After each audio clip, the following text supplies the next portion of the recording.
this is not something we were taught at our age, which was try a bunch of stuff out and see what happens.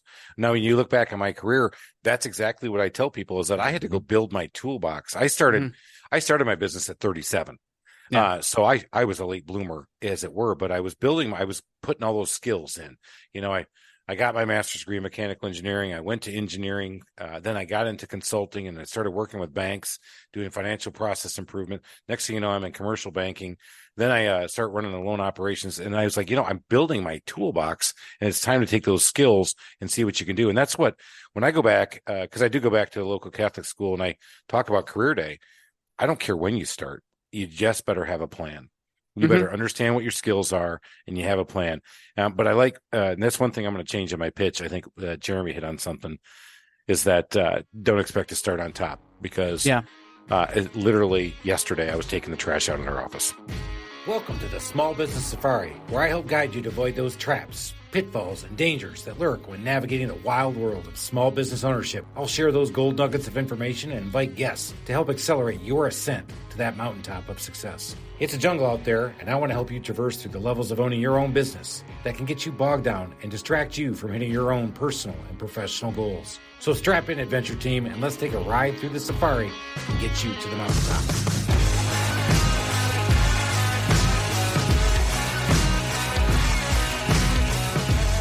Oh, Alan, here we go again. Love that music. I get all freaking pumped up and I'm ready to go. And we were doing a little pre-chat with Jeremy, who's going to come on the stage here in just a second with us. But he said, do you have a Chris filter? He goes, yeah, I have a Chris.ai filter. I'm like, dude, I've never heard of that. I'm like, most of my friends, the Chris filter is the F-bomb. There is no filter for the Chris It just filter. happened again, right? I went on a boys trip out to Lake Tahoe. Thank you. And one of my buddies comes back and his wife says, every time you're with Chris for a couple of days, you swear a lot. And I was like, well, that's bullshit. Why is she always blaming me? Oh, whoops. Okay. Hey, cheers, Jeremy. All right. We're cheersing today with a little Modelo. However, Monday Night Brewing may be in the works. We're working on it. Kilt. I just got water. Nothing exciting here, man. We call that straight vodka. We can here. give you a minute. Yeah, we're always good because we're always drinking. But Jeremy Slate, you're on, and we're excited to have you on. You have a number of cool things happening. You got a book coming out. You got your Command Your Brand program that you do, but you've also done some other things. So we thought it'd be great for everybody to get a little taste of what it's like in your world and how you've helped other people build their own brands. And so I think this is going to be an awesome episode where we can kind of kick it around a little bit and figure out how to build a brand. I'm looking forward to it. All right, let's do this. Yeah. Jeremy, before we get going, though, where the hell are you from? I am from Northwest New Jersey. Nothing happens out here. There's lots of cows. I have 24 chickens.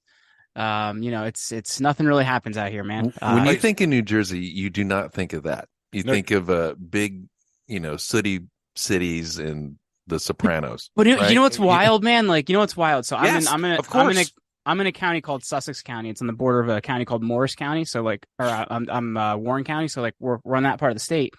And my reality, I hate going to New York because I'm like, oh my God, this is terrible. And the parts of the state people think of when they think of New Jersey, are places I don't usually go. So for me, it's if you don't have a car, you can't get anywhere, right? Because everything's 5 miles away.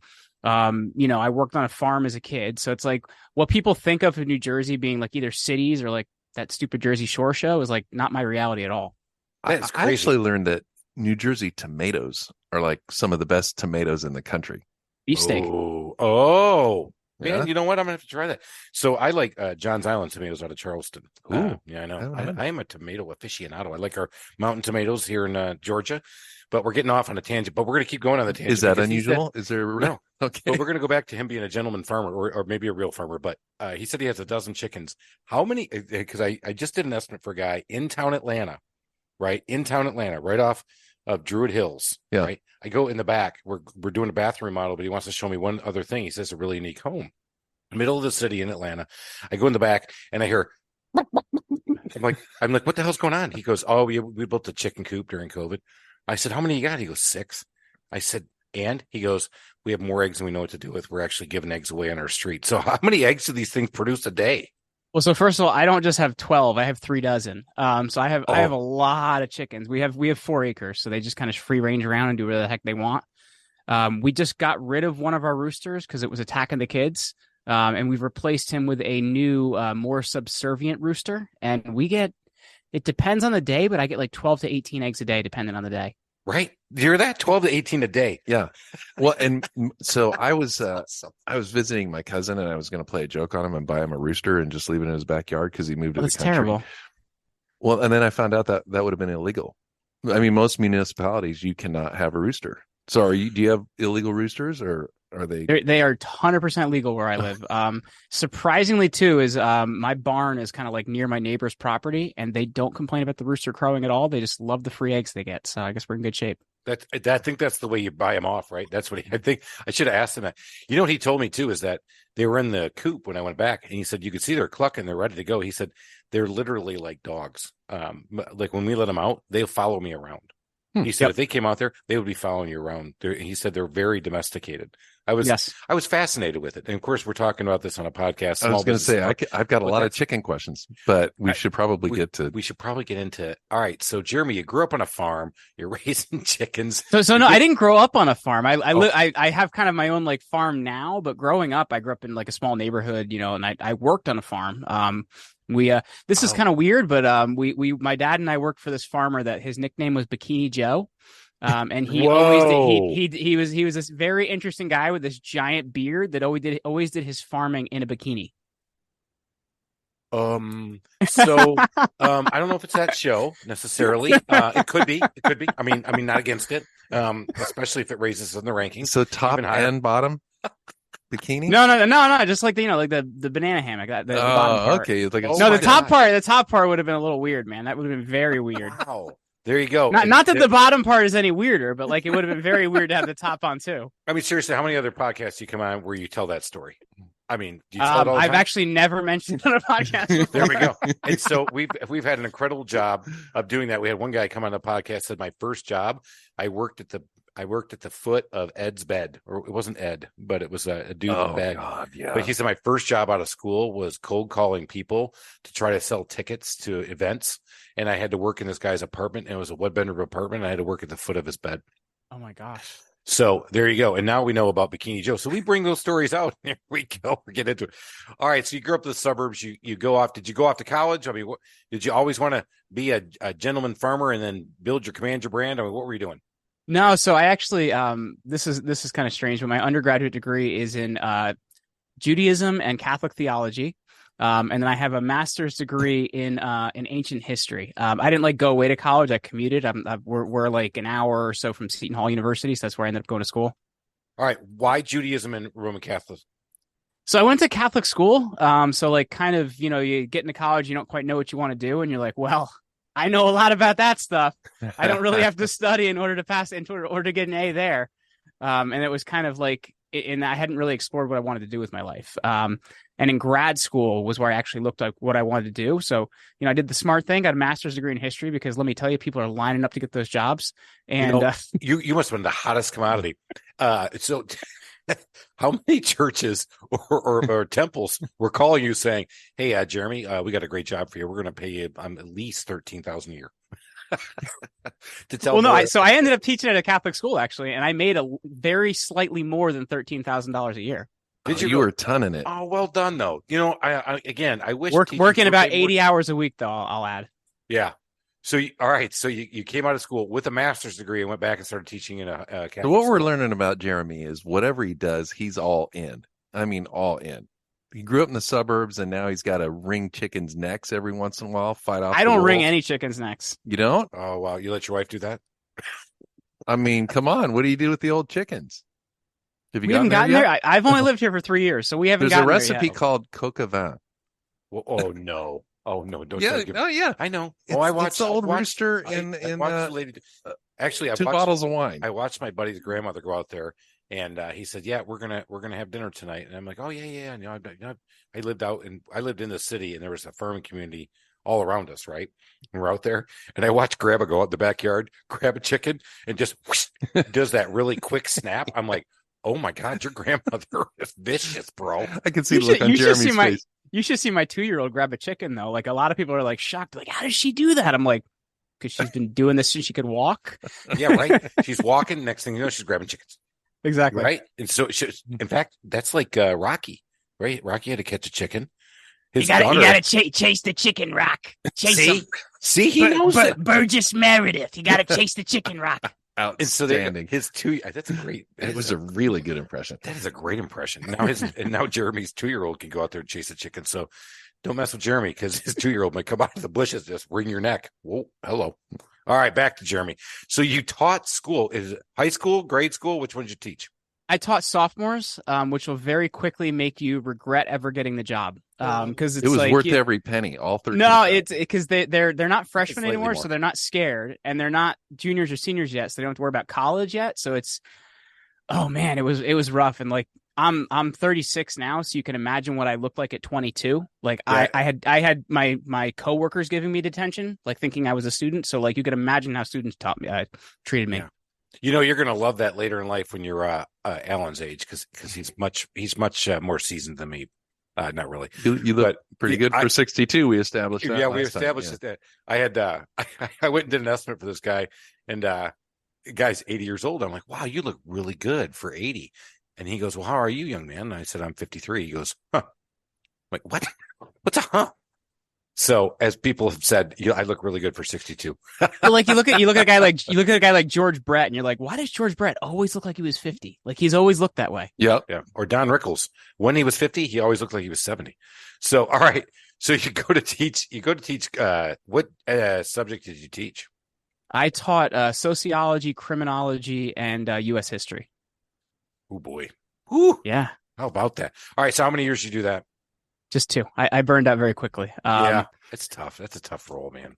Well, and also like I had a lot of life changes at that point as well. I was still living at home at that point. I was engaged to my now wife, but my mom ended up having a really bad stroke, and it made me look at a lot of different things I was doing in my life. I didn't really know what I was gonna do, but I'm like, this is terrible. I'm not gonna do this.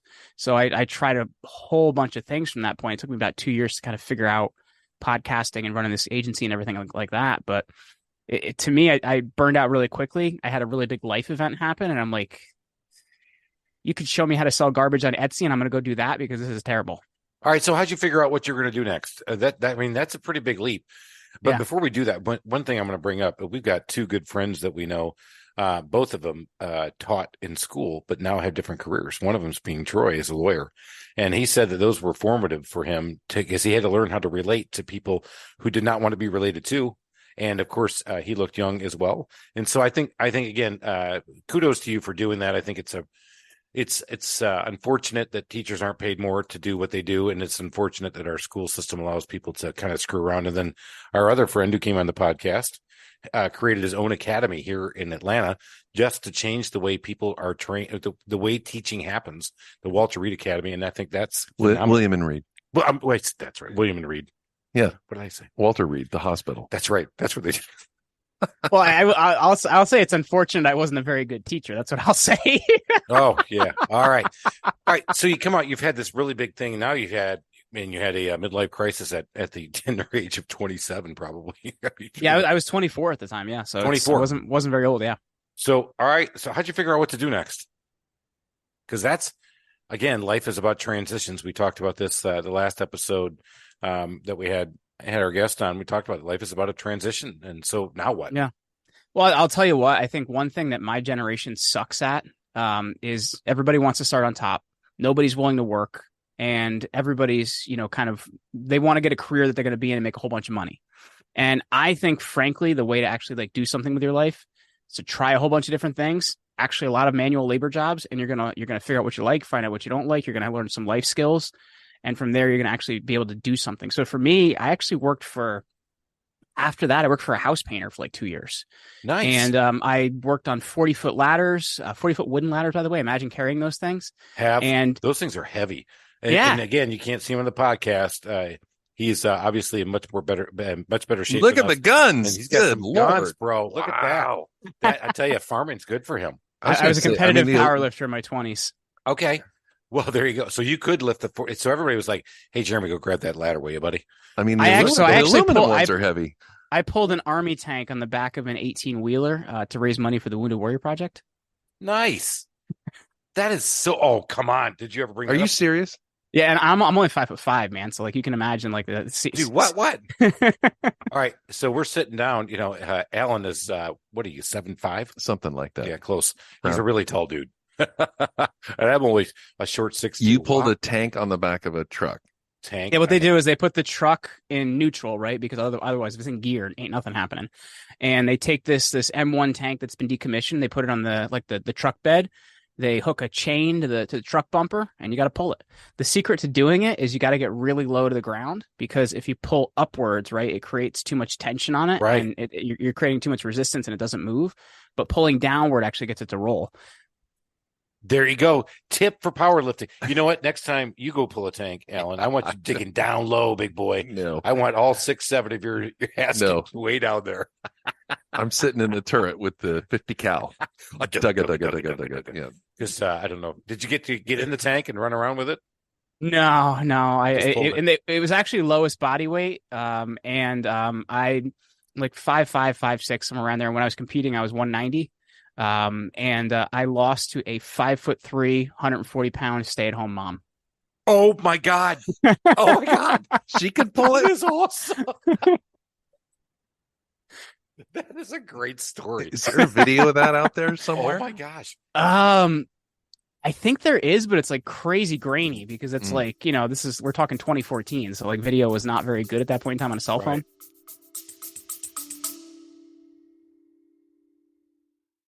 Do you have what it takes to start your own business?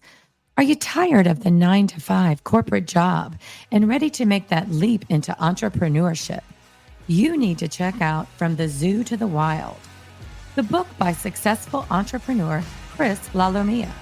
This book is a unique perspective on the journey into the wild world of home services and delivering excellence in service while working in customers' homes.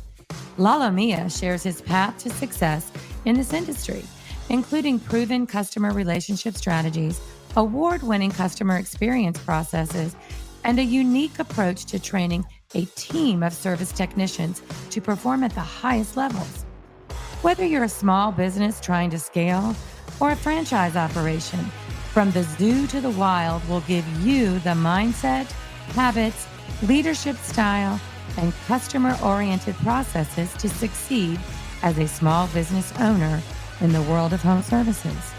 So if you're ready to take control of your future, get a copy of From the Zoo to the Wild today, available on Amazon.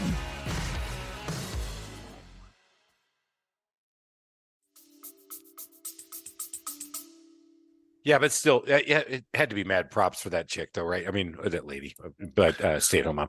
But that's really wild. We need that Chris filter. Damn it. That Chris, the AI filter. Is she hot? No, damn it. You can't say that either. All right. So you're pulling tanks, you're powerlifting, and you're going, you know what? People want to start on top, and here I am yanking tanks around. So what are you doing next? I mean, what are you going to get in and start? I mean, how did you figure out that next thing? Well, it's for me, I just kind of kept trying to figure out what I was going to do for work, right? Like, I think a lot of times people like, there's this crazy thing about everybody like wanting to be passionate and like they're never going to feel like they're going to work a day in their life. And I just think that's bullshit. I think it's about, building life skills. It's about building resilience, finding some things you're good at, and then figuring out how you can actually monetize those things. And so for me, I painted houses for a bit while I was doing network marketing. I was doing personal training, which I sold door to door. I was sold life insurance for a bit. You sold personal training door to door. Think about that for a minute. This is how you do it too. So you make a survey and you knock on the door and you say, so I'm a local personal trainer. I'm new to the area and I'm conducting a survey. You go through all the questions. And then at the end you go, are you looking for a trainer? And you would be surprised how many people I sold using that method. And I got to believe they were all just fat as hell. And which reminds me of this new thing that's running around.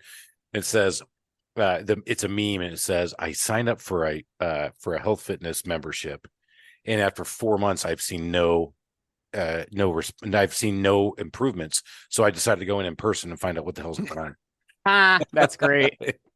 Well, I'll tell you, the secret too is you want to go into condo communities, but like the ones that are like more like higher income condo communities, because then you can hit more doors faster rather than having to like go up and down a street to a bunch of houses. There's a gold nugget. That is a gold nugget. Canvas something where you don't have to run all over the place. Or and you look at zip codes that are high income, right? And those are the zip codes you go to because you don't want to waste your time with people who can't buy your stuff. Otherwise, you're kind of like just wasting your time. Dude, you were a hustler though. So then you show them a video of pulling a tank. Well, you didn't have the video at the time. That's what he was saying. Oh. But I think I would show the video of the tank, and then I would show the chick pull the video right after that and go, look, you can go with me. She was my best student. Or you can go with her, and I trained her. Exactly. That's exactly what I said. All right, so you're painting during the day. You're canvassing at night where you're trying to do 2 jobs at once? Well, no. So I was the painting was first, and at night I was actually the manager of a gym. So I would get up at 5 and work painting from 6 until 5. I'd eat something and then I'd work closing the gym until 6 until 10 or 11. So I was sleeping a few hours in between. That was kind of nice. And after that, I had started personal training, and I had at the same time as that, I was doing a supplement network marketing thing, which was kind of weird because it's so you don't like your job, right? You want to buy my thing. And so that was kind of my first introduction into business. I will say I learned a lot from that, but at the same time, I don't think it's a really sustainable business model. From there, I actually sold life insurance, which I was really, really good at. I just hated those uncomfortable settings of talking about. So you really love your family, right? I feel like I was earning my stripes of being from New Jersey. You love your family, right? You don't want anything to happen to your family, right? Yeah. You need to buy this. So I did that for a good year. I made some solid money, but I couldn't do it long term. And what I actually ended up doing was working at a friend's marketing agency. I had taught myself how to build websites from watching YouTube videos and reading blog posts. And while doing that was actually when I started the podcast. We had 10,000 listens in our first month, and we started getting a lot of attention, and people started asking for help. And that was actually where the current company came from back in 2016. And, since then we're 12 employees and just trying to make a bigger impact out there in the world, man. Nice. Let's talk about that podcast because it's still going today, right? Yeah. We're 1,100 plus episodes in at this point. Right. Wow. And, all right. So let's talk about that one for a minute. Pitch it up. Let's get everybody into it. We'll put it in the show notes. So what's the name of it? Called Create Your Own Life. See, create your own life. I did know that. I was just waiting for him to say it so I could say, so he's created a chicken life pulling tanks. And so life. Yeah. What have you done? I know, actually he says, I'm selling life insurance. And in my head, I was still going back to, he was painting, closing the gym and sleeping a couple hours. Oh, by the way, I was selling some life insurance. Because here's the thing I'll say, man, I've done a lot of different jobs. And I think that the thing is you work at things and you gain skills from each individual one. I think too many people are all right, I got to find this career. I'm 18 years old and I'm going to commit to it until I'm 60 and I'm going to hate it. You know what I mean? You gotta, we're going to go with a chicken joke here. You got to crack some eggs to kind of figure out, what you're going to do with your life, man. And I think too many people want to just, right there. They want to sit there. They want to sit there and think about it and whatever. And you got to work at things, man. New career. You're coming. You got kids. You got dad jokes coming. There you go. My dad's dad jokes are the worst. That means they're the best. That's right. Dad jokes. We golf. There'll be a guy in the team and be like, oh, hello, man. Does your husband play too? Yeah, that's awesome. When he was going through all of his stuff, I was thinking, he went to college and studied Judaism and Catholicism. What do they have in common? Guilt. Yes. And so then he went out and punished himself by selling. Well, no. I have a master's degree in early Roman Empire propaganda. So I studied Roman emperor worship cults. Go figure. Wow. I think that comes up often in business, right? When you're closing. Absolutely. Augustine said. I don't know if you've followed Jewish theology as of late and what's going on, but let me tell you, do you love your family? Do you want to see them dead? I'm just asking. I'm not saying it's going to happen. I gotta love that one, right? So I know emperors, you could die. I don't know. I follow in the Jewish and I understand the Roman Catholic faith very well, and you should feel guilty about that. And that's why I said to my Jewish buddies, I always say, you guys are the pros at guilt. So we're just the amateurs trying to get in the we're in AAA trying to get into the pros as a Roman Catholic guy. What I really like about what Jeremy said is that this is not something we were taught at our age, which was try a bunch of stuff out and see what happens. Now, when you look back on my career, that's exactly what I tell people is that I had to go build my toolbox. I started I started my business at 37. Yeah. So I was a late bloomer, as it were, but I was putting all those skills in. I got my master's degree in mechanical engineering. I went to engineering. Then I got into consulting and I started working with banks, doing financial process improvement. Next thing you know, I'm in commercial banking. Then I start running the loan operations. And I was like, I'm building my toolbox, and it's time to take those skills and see what you can do. And that's what, when I go back, because I do go back to a local Catholic school and I talk about career day, I don't care when you start. You just better have a plan. You better understand what your skills are, and you have a plan.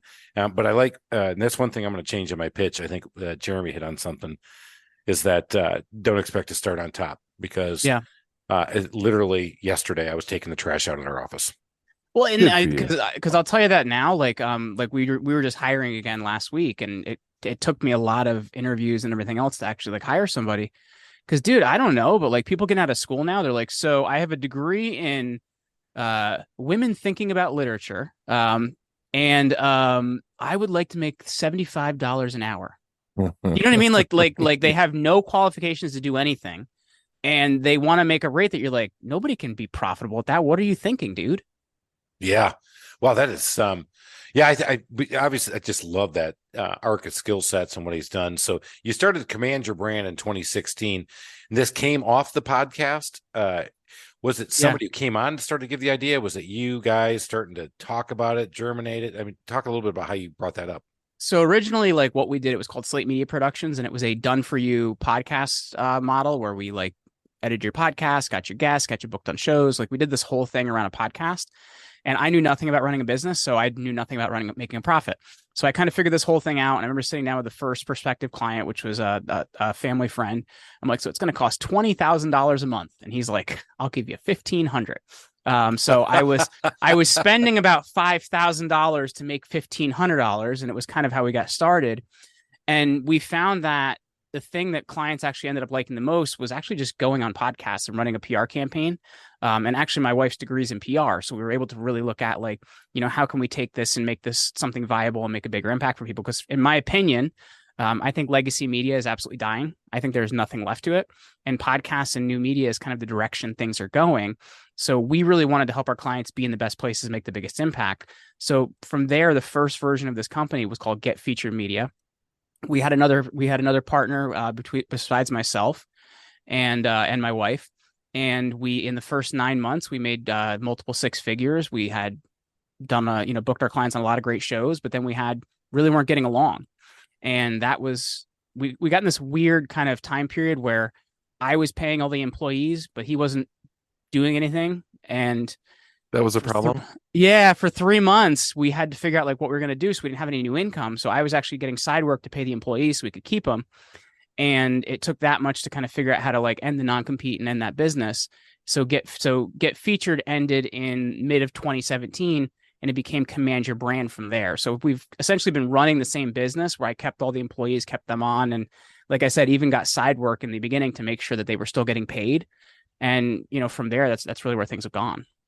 So this is where I want to get into a little bit more. We'll talk about Command Your Brand and then get you some philosophy, because I think that's the part a lot of people are really interested in. I know I am. So with Command Your Brand, talk a little bit about what you do to help a client. Maybe pick your most successful or one client and just take them through how you got them from point A to point B. Well, what we really help people to do is not just tell a better story, but also to do it in the right places. Because when you look at it, I think when you look at podcasting, 80% of success is not on show selection. That's only like 20% of it. 80% is how somebody's actually going to show up on that show and the impact they're going to make. So we really try to work with our clients to, tell a better story, to really offer value, to really be there and communicate. And then from there, we're finding the right shows. So I guess an example would be a client we had worked with a number of years ago in the real estate space. And he is an incredible human being, offers so much value. So we found, I think, like 17 of the right shows in the real estate space. And then his message marked with those shows, he brought in around $500,000 from those shows, around $500,000. So that's really what we're helping people do, is to tell a better story, to do it in the right places, to actually make an impact. And it's grown and changed over the years as we're really working with people that have big visions. Because I find that people that focus so much on the minutia, number one, they're not fun for us, and they're not as fun for, the people out there in the podcast world. So we really want to work with visionaries that make a big impact and do it on the right podcast. That's what we do. That's awesome. How do you vet the podcast? Because how many of them are out there? There's 3.5 million. Oh, I was going to round up to a million. 3.5 million. The top 95% have, if you have 100 or more downloads an episode, you're in the top 5% of all podcasts. Mm-hmm. We're close. Yeah. We're close. Yeah. We're right at it. Top 5%. Yes. Really? Yeah. And wow. the top 1%. I didn't know that. The top 1% is 1,000 or more an episode. Uh-oh. We're not there. And then the Joe Rogans and everybody, the Joe Rogans and everybody else are like the top 1/2 of 1%. All right. So you guys are up in that thing. So I'm actually putting you on my billboard now. You're on that bulletin board with me. I'm coming after you and Smartless. I'm taking Bateman and Arnett down, baby. Wow. I mean, I've got them. No? Yeah, I didn't think so. Yeah. No, we do this because, we started this because I begged Alan to get into this and do this. And I think we got a story to tell. And, I'd written a book about what I had done starting a business after leaving corporate America. And having all the trappings of success that I had, and it's hard, and it's really starting to resonate. People are starting to listen and get out there, and we've enjoyed it, and we've also personally we've learned a lot. I know that. Oh yeah, and what's so interesting, and I'd like to hear if you can validate this, is how many people actually engage with Chris.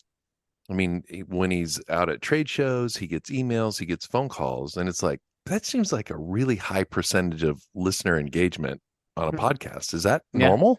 No, that's 100% true, because too, this stat is a couple years old, but Apple took a look at in their back end stats, and they saw that listeners actually finish like 80% of an episode, which is incredible, right? Because I don't know what your average episode length is, but mine's like, around an hour or more. So right. You're really getting a lot of people's time. We had a podiatrist we work with, and podiatrists, I don't think it's that interesting to talk about feet, but whatever. And what he actually did depends on what feet you're talking about. He helped other podiatrists. Easy, dirty old man. Wow, you just took that to a dirty level so quickly. That's my job, dude. Back to your Chris filter. Just making sure you're awake, Chris. If you know what I mean. So he actually helped other podiatrists to take his system and put it into their business and make a lot more money because of that.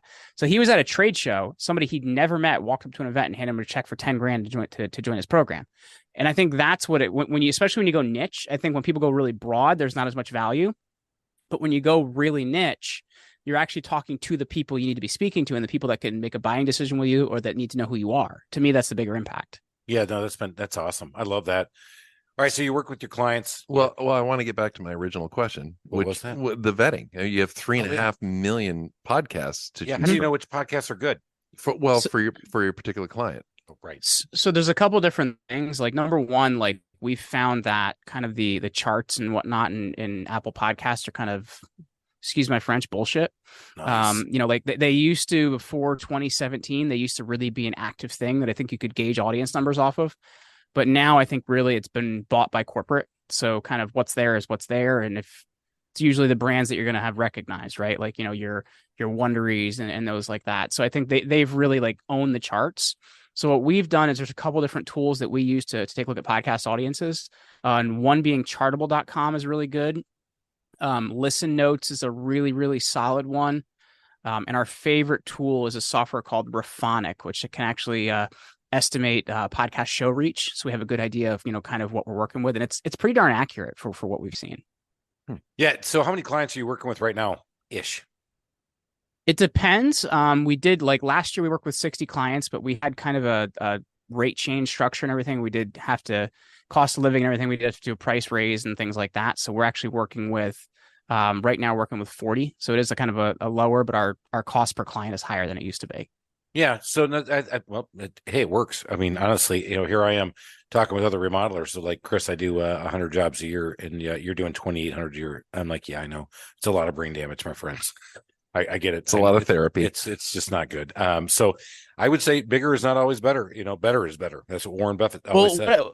What I found for us, and I don't know if it's different for other people's businesses, but what I found for us is people that could like barely afford to work with us there was two things. Like number one, they weren't going to have the things in place to fully benefit from the program. And number two, they weren't going to be as committed as they should be.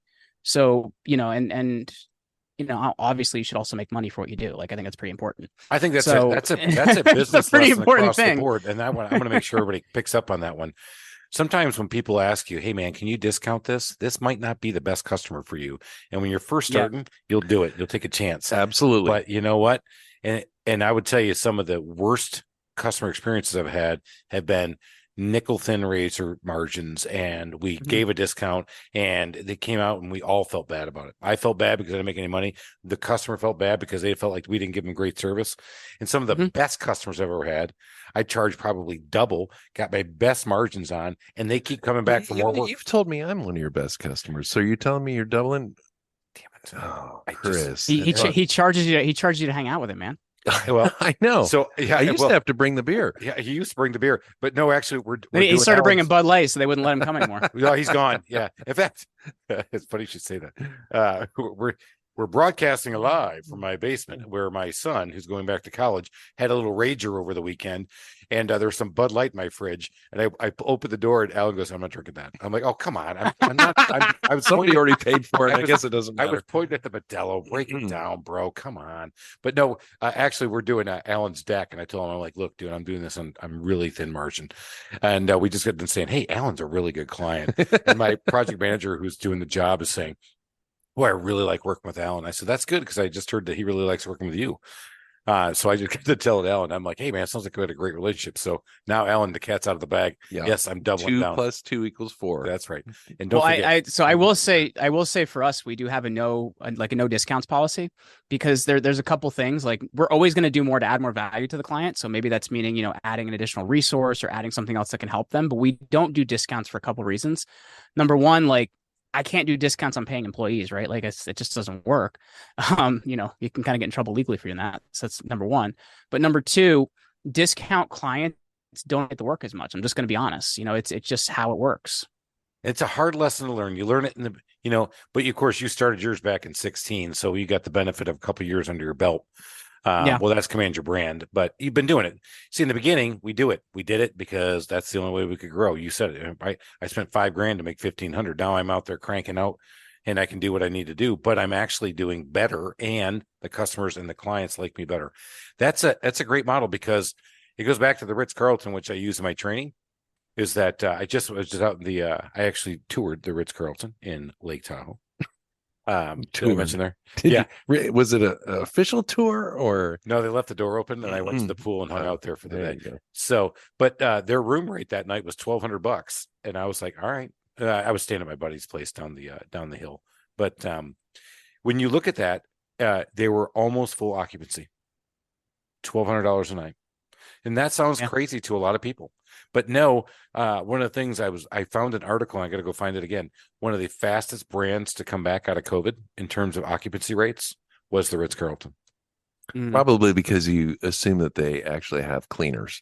I think that's what you knew. It'd be super clean. They were going to be good. They did the whole distancing thing, but people would run back to that. And why do they go back there for it?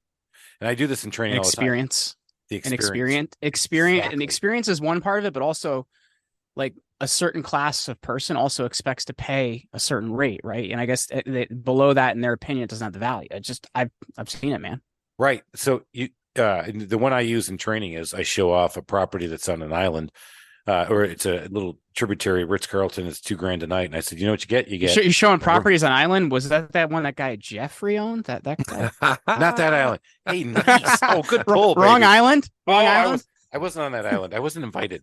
But I'm going to once I get to my new NetJet property that I'm thinking about doing. Anyway, so what do you get when you go to a Ritz-Carlton? You get a private room, a bed, a pillow, and a private bathroom. You go to a Red Roof Inn, pay $200 a night. You know what you get? Same thing. You get a private room, a bed, a pillow, and a private bathroom. Yeah, but your feet stick to the floor. Well, and don't worry about those bed bugs. They're not a big deal. And I didn't say that. I stayed in a Howard Johnson in Ohio, man, when I was on a road trip one time, because I was like, this was in Cincinnati, Ohio. I stayed in a Howard Johnson, and we were on a road trip. It was late at night. It was the only place we could stay. I kid you not, there was blood on the wall. This was terrifying. Oh my God. I'm thinking chickens. I don't know. Maybe not. Maybe people. I don't know. No, I remember the last bad hotel I stayed in. I got so nervous I jammed a chair under the doorknob. Did you really? Yeah, it was really bad. Gosh. So Ryan's a lot younger than us. So here's a quiz for everybody. When's the last time you stayed in a motel which the difference between a motel and a hotel is that you can go to a motel, your door is open to the outside. Right. When's the last time you stayed in a motel? The time I put the chair. Exactly the right. Yeah. Jeremy, have you ever stayed in a motel? Yes, usually like driving down to Florida because that's pretty much what you have down right. 95. That's right. We stayed in this one time, and it was in Lambertville, South Carolina. I will never forget the name of the town. And it was called Nights Inn. And we go in, and the lady's like, "Yeah, we got a room." She's like, "Have you ever stayed in 208 before?" I'm like, "What do you mean I've ever stayed in 208 before? Should I know something about it?" So I'm like, "We're not going to stay in that room. We actually ended up staying at the motel down the street." But like, motels are super shady, man. There you go. Motels, shady. See, they're getting a bad rap. I think they need Command Your Brand to bring them back, man. You can. No, I don't want them associated with my brand, man. Come on now. Like yeah. We have this one motel out here because like in the middle of nowhere by where I live. And I always say to my wife, I'm like, why would somebody come stay out here? Number one. Number two, like, who the heck is staying at a motel in the middle of nowhere? Like, what do you do out here other than like deal drugs? Right. Or stock chickens. I think that's where I'm going. Yeah. Go off and pick off chickens. I keep going back to chickens. I can't help myself. I know. Because I'm jealous. I'm actually thinking about being a gentleman farmer. No, I'm not. Don't get cocky, man. Oh, nice. There's a dad joke. Oh, that's a dad pull. Your dad is proud when he listens to this podcast. Right. No, never. Just because, like, I think my dad's listened to one episode, even though we dragged him on for one episode we did years ago. Yeah. So that's great.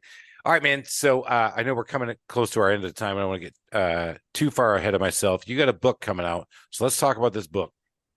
Yeah, it's called Unremarkable to Extraordinary. And like I said, I've had thousands of incredible conversations. And I don't know about you guys, but I absolutely hate personal development books. I think they're terrible. They tell you to go stare at a mirror for an hour and tell yourself you're successful. And I'll tell you what, it's not going to happen. What you do in life is actually about the things you do.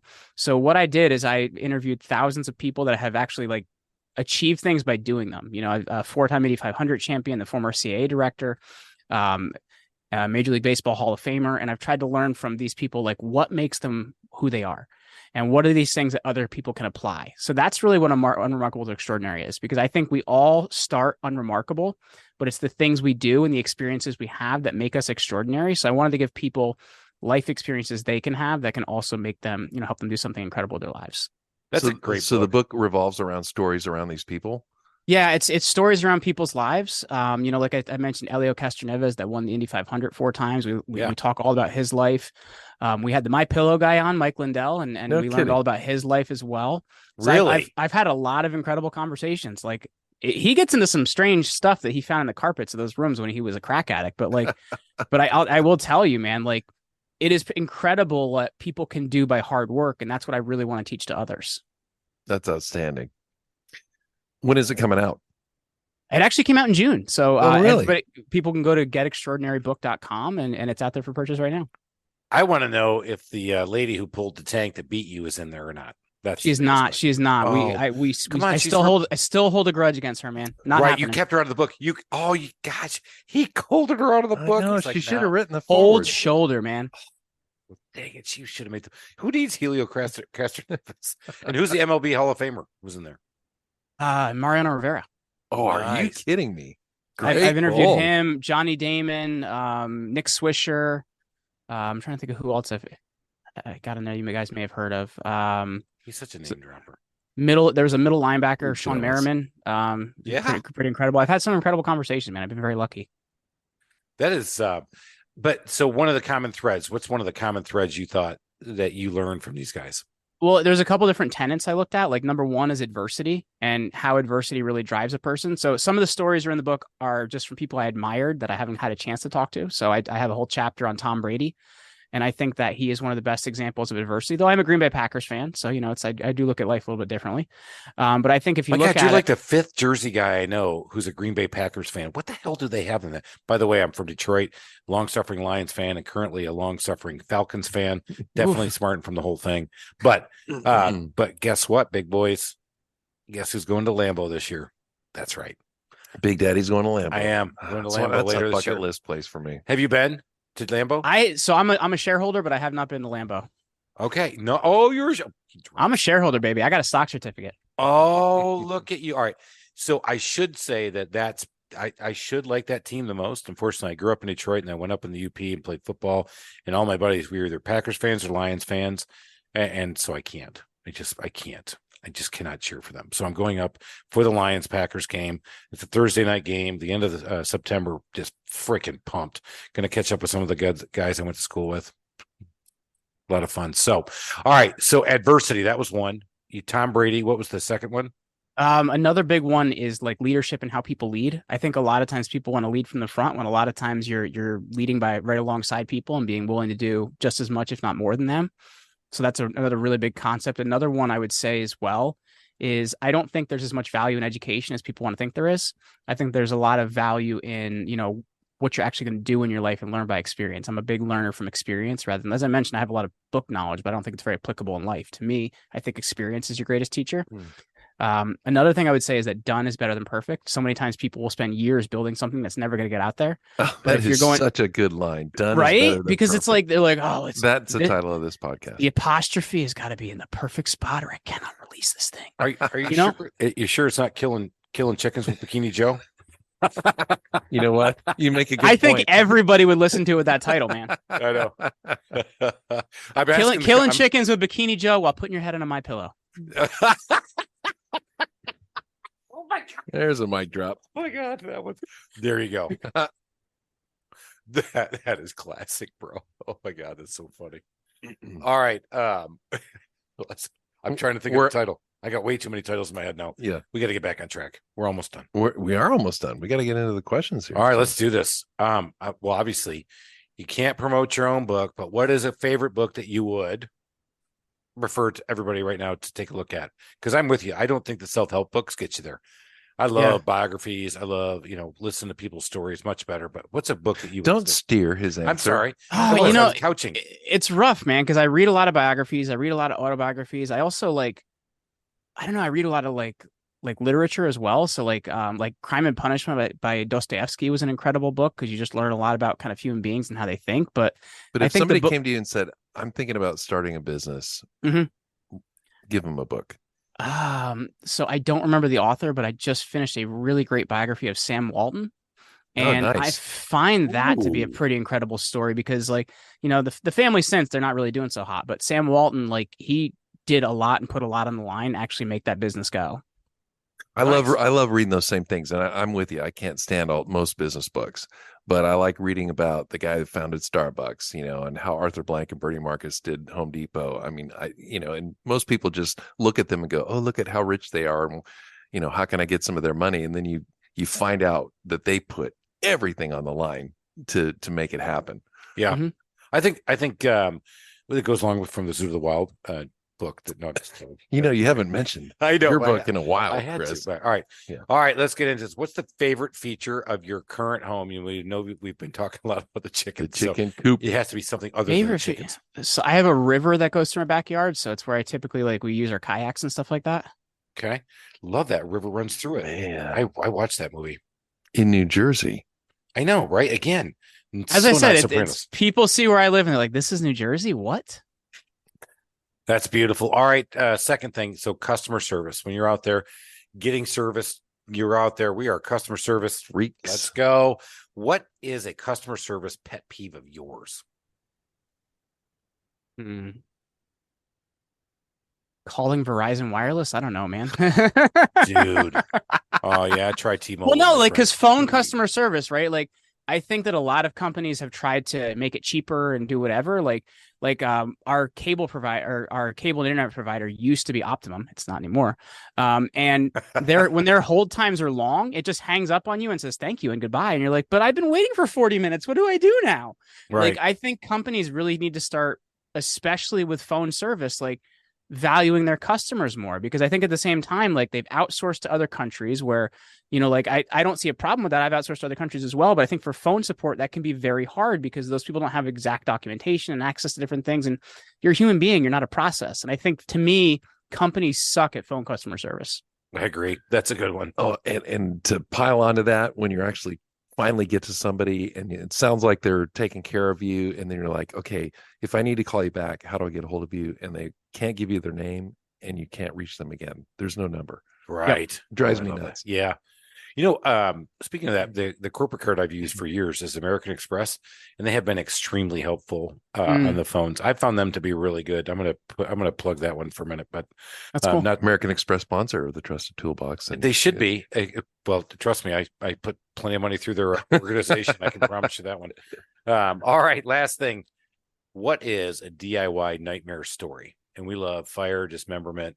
DIY nightmare. I don't know that I have any, man. Like we took our attic and we refinished it and turned it into an office. That was a lot of fun, but it wasn't really a nightmare. I don't really have a DIY nightmare for you, man. All right, that's all right. That's okay. I got one. Okay, I got one. Okay, so I was putting lifting springs on my Jeep, and we didn't get, when you get to the top of the shock, we didn't get the shock mount in correctly. And we had the actual shock mount drop, and we had the rotor actually go into the road, and then it was stuck there for like 2 days. So the cops came to the house because this is like, we didn't have a driveway, so it's like in front of the house we were doing this, and I got in a lot of trouble for that. So there you go. That's a good one. I mean, I like that. Cops got called. That's the other thing we should say. I want to hear cops called. That's right. Ambulance. Yeah, ambulance. Yeah. Some kind of first responder. I got pulled over. I got pulled over once because I used to like soup up my cars way too much when I was a teenager, and I got pulled over in my like tiny ass Volkswagen that used to be able to go way too fast. Cop pulls me over for tinted windows. And he's walking around the car. He goes, "Got anything else in this piece of shit I can give you a ticket for?" I'm like, "Oh, hello, officer. How are you?" Oh, so I guess we're not getting out of this one. Am I gonna get a warning? Gordon? I did not get a warning. I got a 2-point ticket. Nice. Back to responses that don't get you a warning. Let me give you one. License registration, sir. Yes. Would you like to know why I pulled you over? I'm like, no. Could you please enlighten me? Bingo, got the ticket. Wow. Yeah, that one didn't go over. I had 6 shots at it, and I had a friend, but every time he got pulled over for speeding, he used to tell the cop he had to poop, and you would be shocked how many times he got out of a ticket because the officer would be like, "Oh, I get it, man, go." Hang on 1 minute. Take that note. In fact, that's write that down. I have a friend that he's gotten out of 3 speeding tickets for telling the officer he had to poop, and the officer's like, "Oh, you just go handle that, man. I don't want to make that. I don't want to have that on my conscience." Yeah. I got pulled over for the 2 heavy tinted windows here in Atlanta as well. And cop comes up and says, "Do you know why I pulled you over?" I'm like, "No, I'm sure you're going to tell me." And I'm thinking I still got a shot, right? And he says, "Your windows are too tinted." I said, "So it's been a slow day, huh?" Boom, got another one. So the I know, time right? I know. I can't help I'm shaking my head. I'm sorry. The time he's walking around the car and asking me if he's got anything else he can give me a ticket for, that was failure to stop at a stop sign, but the tints were what got him really upset. I had another time I got pulled over for my tints, and I was like, "All right, you got a razor blade?" I'm like, "We could pull them off together," and I actually got out of the ticket doing that. Oh, nice call. See, he's much more helpful and kind when the cop pulls him over. You're just a smart ass. I am. Yeah. Oh yeah. I got plenty of tickets to show for that. Actually, I'm coming off of though. I'm not our. He's reformed. Well, he's not reformed at all, Jeremy. Of my 17 drivers, he's better at hiding it. Yeah, there you go. Of our 17 drivers on our list, I was just about to say I was not last, but I can't say that yet. Okay, so anyway, I am the worst driver in our company. No shit. Yeah. Anyway, all right, Jeremy, this has been a blast. I've had fun. We are going to come up with a creative title because you know how this stuff works. People like catchy titles, ish. Yeah, I don't know, man. Is it yanking tanks? Is it? That's not one. Tell the cops you had to poop. Tell the cops you had to poop. I'm still think it's. I think it's raising chickens with Bikini Joe, Jeremy, and how to put yourself out there as a brand. Oh man! All right. Well, I would tell you, I said that I've watched what you guys have done with Command Your Brand. I really applaud you and what you're doing. I do know some of the clients you guys work with.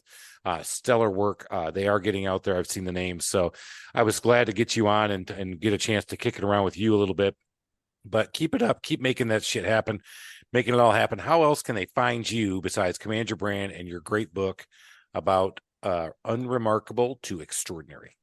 Well, if they want to find out how they can really, command their presence on podcasts and make a bigger impact, I put together an awesome resource for them. And it's really a list of the basic PR things that every business should know and be putting into implementation in their business to get attention right now. And they can get that over at crushitonpodcast.com. Crushitonpodcast.com. And I said it just like an announcer. Hello. All right. I can't do it. In a world where other podcasts are lame.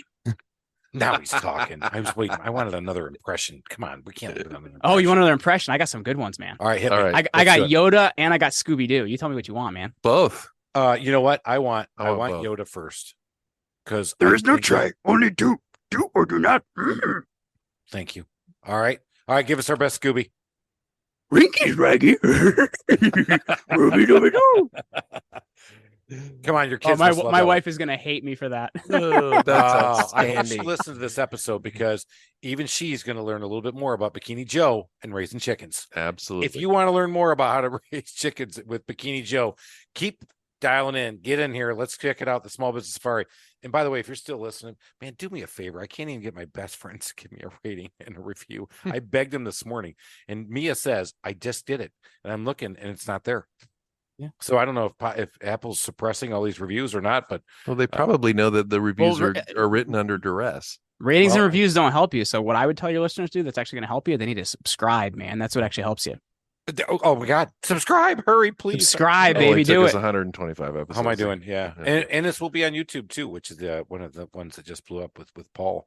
Was pretty good. But anyway, let's get everybody out of here. Keep going up that mountaintop of success. It's not always easy. You can't start on top. You got to get to the top. You got to do it by grinding and getting up there. Get it out there. Get it done. Go make something happen. We're out of here. Cheers.